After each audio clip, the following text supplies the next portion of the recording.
Bolivia termasuk salah satu negara dengan penduduk yang begitu padat. Rumah-rumah di sini dibangun begitu rapatnya satu sama yang lain. Dan seperti kebanyakan permasalahan di negara berkembang, kemiskinan masih menjadi hambatan bagi masyarakat untuk mendapatkan hidup yang lebih baik. Lantas, bagaimanakah kehidupan para supir di sini?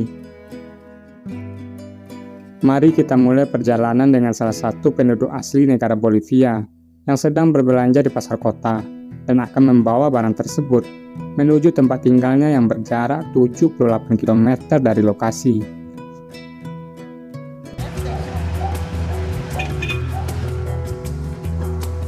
Dia akan melewati jalur pegunungan yang dimana jalanan ini sangatlah berkabut.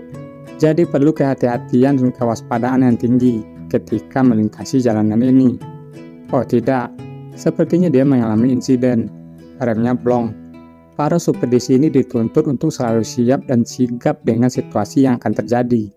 Ketika ada ban kempes atau kerusakan, mereka harus bisa memperbaikinya seorang diri karena sulit ditemukannya bengkel di jalur pegunungan. Senantiasa dari mereka harus melintasi jalan yang sangat minim pengamanannya.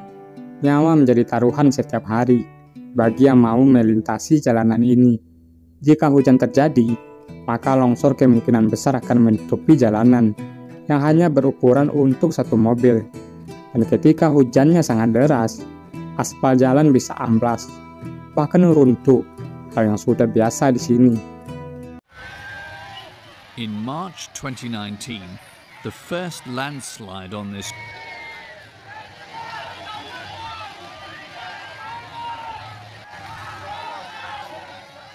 The disaster claimed the lives of 70 people. Kita bisa melihat banyak jalan yang masih tidak beraspal dan seringkali diguyur hujan, yang membuat para pengendara mau tidak mau harus melewatinya, karena ini akses satu-satunya. Karena tidak adanya respon yang kondusif dari pemerintah, para penduduk setempat berinisiatif sendiri untuk membersihkan jalan dari bebatuan yang terus-menerus tergerus akibat air hujan. The two young girls, and they are far from being the only ones. Many tiny hands are at work all along food. Tidak banyak pekerjaan yang tersedia di sini. Salah satunya yaitu petani kentang. Profesi yang banyak digeluti oleh para penduduk setempat karena iklim tanah yang dingin sangat cocok ditanami kentang, ubi, dan sejenisnya. Setelah perjalanan seharian sampai malam, sampailah supir wanita ini ke tempat tujuan. Hanya toko kecil yang menjual toserba, makanan pokok, pakaian, dan alat-alat tulis.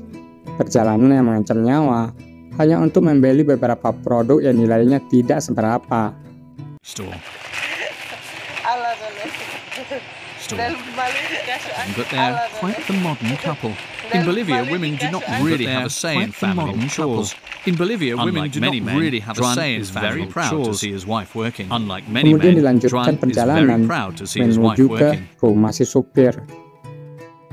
Walaupun tinggal di daerah pegunungan, yang notabene-nya berada di ketinggian, tapi ada beberapa wilayah yang dibangun di dekat aliran air sungai.